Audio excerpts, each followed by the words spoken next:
নমস্কার বন্ধুরা, সুমনা কুকিংয়ে সবাইকে স্বাগত জানিয়ে আমি আজ আমার রেসিপিটি শুরু করছি।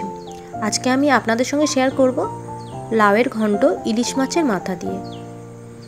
ইলিশ মাছের মাথা দিয়ে লাউয়ের ঘন্ট এরকমভাবে বানিয়ে আপনারা দেখবেন, আপনাদের খুবই ভালো লাগবে। আর আমি মাছের মাথাটাকে গোটা গোটাই রেখেছি। তো আমি এখানে নিয়ে নেব দুটো ইলিশ মাছের মাথা। এখানে নুন হলুদ মাখিয়ে আমি মাছের মাথা দুটো রেখে দেবো।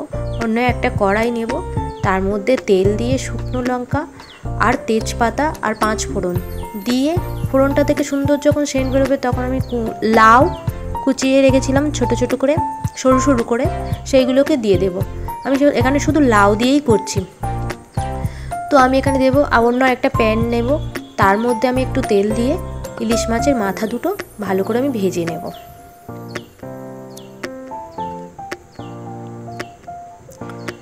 তো আমি মাছের মাথা দুটো ভেজে নিচ্ছি ভালো করে। আর এখানে এই লাউ থেকে হালকা হালকা পরিমাণে জল বেরিয়ে যাচ্ছে। তো আমি এখানে হলুদ গুঁড়ো দিয়ে দেবো তার মধ্যে, আর এখানে জিরে গুঁড়ো দিয়েছি, আর দিয়ে দেব এখানে লঙ্কার গুঁড়ো, আর এখানে আমি কাঁচা লঙ্কা চিড়ে রেখেছিলাম। যে যেমন ঝাল খেতে পছন্দ করেন সে তেমনভাবেই ঝাল দেবেন। তো আমি এইগুলো সব একসঙ্গে মিলিয়ে নিয়ে মাছের মাথা দুটো দিয়ে দিলাম সবজির মধ্যে, সবজি মানে লাউয়ের মধ্যে। তো আমি মাছের মাথা এখানে ভেঙে দেবো না, আপনারা চাইলে এখানে মাছের মাথাটাকে ভেঙেও দিতে পারেন। এখানে আমি ঢেকে রাখবো, কিছুক্ষণের জন্য ঢেকে রাখবো। 5 মিনিটের মতো ঢেকে রেখেছিলাম, তারপরে ঢাকনা খুলে তো রেসিপিটি এরকমই হয়েছে। আমি এখানে কোনো জল ব্যবহার করি, লাউ থেকে যতটা পরিমাণ জল বেরিয়েছে ততটুকুই।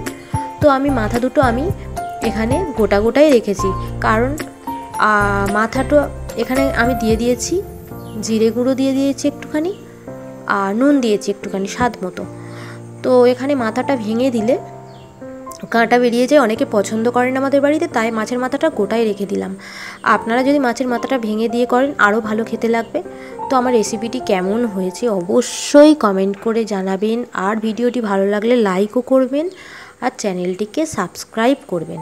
আর অবশ্যই অবশ্যই আমার এই রান্নাটি এরকমভাবে আপনারা ট্রাই করে অবশ্যই দেখবেন, আপনাদের অসাধারণ লাগবে খেতে। তো রেসিপিটি রেডি হয়ে গেছে, আমি নামিয়ে নিয়েছি। তো পরিবেশন করবার জন্য একেবারে রেডি। তো ভিডিওটি ভালো লাগলে অবশ্যই শেয়ার করবেন। ভালো থাকবেন, সুস্থ থাকবেন।